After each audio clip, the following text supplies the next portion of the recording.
Despite this being the Healthcare and Financial Services Subcommittee of the Oversight Committee, I'm disappointed that the words health, care, financial services, and oversight do not appear anywhere in today's hearing topic.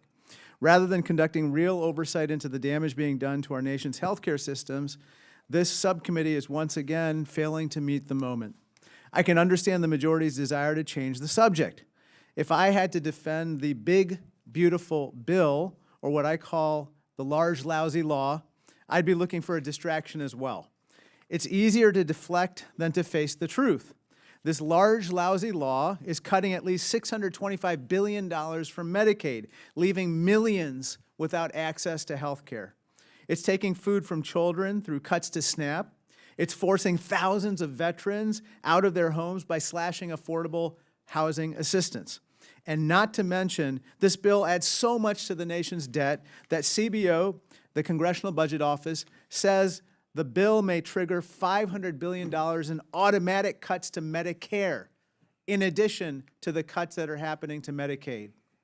It's no surprise that with the Senate Republicans making even deeper cuts to Medicaid in their version of what I call the large, lousy law, this subcommittee is trying even harder to change the subject, holding a hearing not about health care, but how great it would be to pit Americans against each other and go after the concept of diversity. The majority believes diversity is a barrier to excellence, but I believe that it's in fact the key to achieving excellence in America. Diversity means lowering the barrier so everyone can compete. When we have competition, America benefits. Diversity means we have more competition in our workforce, so our employers can perform better. It means more opportunities for small businesses. It means higher quality products and services, and ultimately it means lower prices. From consumers to taxpayers to employers, everyone wins when we expand opportunity and lower barriers to competition.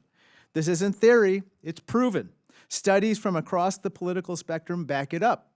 Indeed.com, the nation's largest online recruiter, found that diverse teams make faster, better decisions. McKinsey reported that companies with more women in leadership are significantly more likely to outperform companies with fewer women in leadership. Forbes found that diverse workplaces are essential to retaining top talent.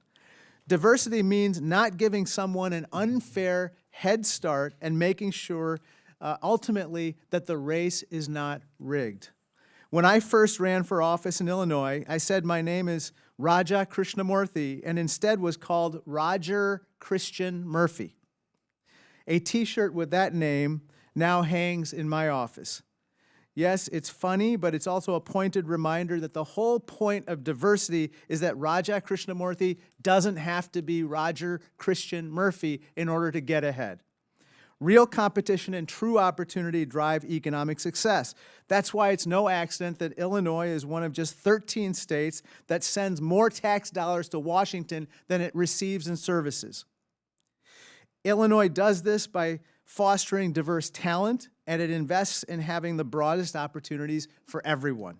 Those investments mean that Illinois ranks near the top nationally in economic performance, education, and quality of life. And Illinois is an engine of America's economy. Diversity is one of its drivers. There is no reverse gear for prosperity, and I will not go back to the days when the American dream was reserved merely for the privileged few. Thank you, and I yield.